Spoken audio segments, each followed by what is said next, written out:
Hi, everybody. Hope everyone's doing well. Right now, we're moving on to chapter 5. It is called Family Relationships, and you're going to learn about the different types of families and how to make a healthy relationship within or amongst your family.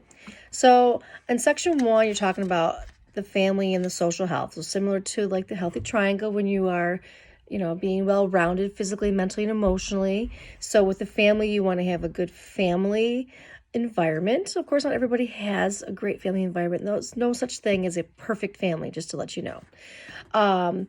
There's constant family dynamics that are always changing, right? So like years ago, many years ago, a lot of times women would stay home and take care of the kids. Now, for a while now, there's a lot of women are at work. Like I'm a working mom.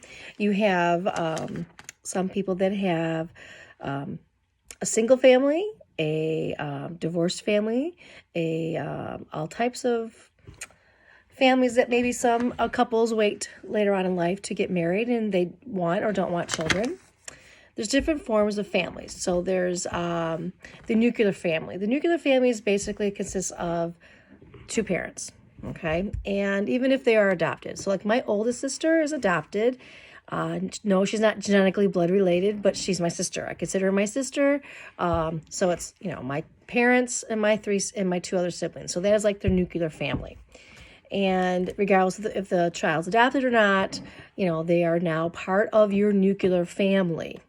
Nowadays, most families, if they're going to do adoption, a lot of times they do like a foster care thing first, and then hopefully that foster child will be adopted into their family. But when it's two parents or guardians and you or your siblings, that is a nuclear family, okay? Then, of course, you have a single parent family. That's just when you have one adult figure in your life with yourself or your siblings, if you have siblings. It could be a mom and the kids. It could be a dad and the kids. It doesn't matter, okay? So and if you are from a single family, that's fine.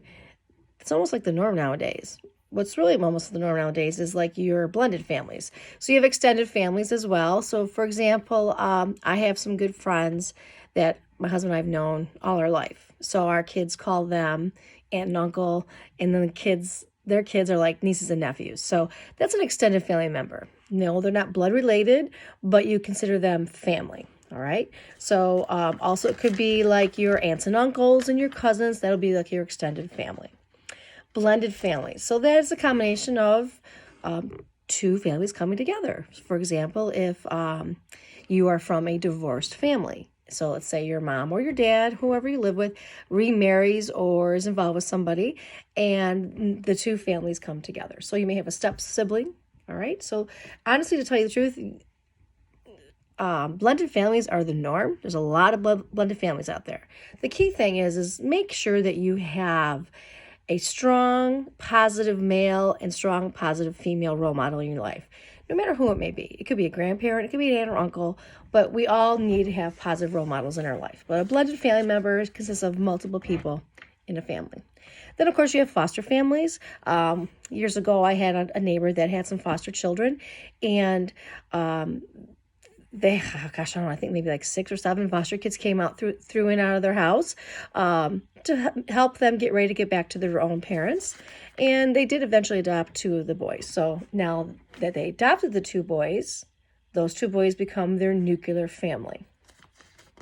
And then you might have some other family members that you consider family. It could be like your church family. Your team could be a family. As a coach, I always look at my athletes, as my kids. I always say I was a mom before I was a mom. And people are like, what do you mean by that? Well, I was a teacher and a coach before I became a parent. And a lot of times teachers and coaches, youth pastors, they are like the pseudo parent of that child. So regardless if you want to be one or not, I as a teacher am a role model. And if I can help a child grow in a way that they can love themselves, and feel included, feel wanted, feel needed, feel appreciated, then I've done my job. Then you're moving on to responsibilities of your within the family. You have adult responsibilities, children responsibilities, and shared responsibilities.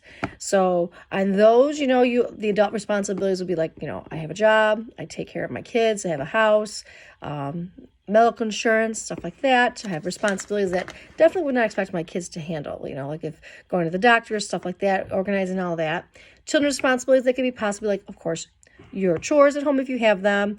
That could be like maybe take the dog for a walk, feeding the animals, vacuuming, doing certain chores. But of course, your job is to be a student and to get good grades. And then you would have possibly shared responsibilities. So I'm thinking like this past summer, my husband and I and my kids, we shared our responsibilities to get the yard ready, like landscaping. So when my one daughter graduated, it was all ready for that. All right, so make sure you read section 1 of chapter 5, and I'll talk to you in a moment about chapter 5, section 2.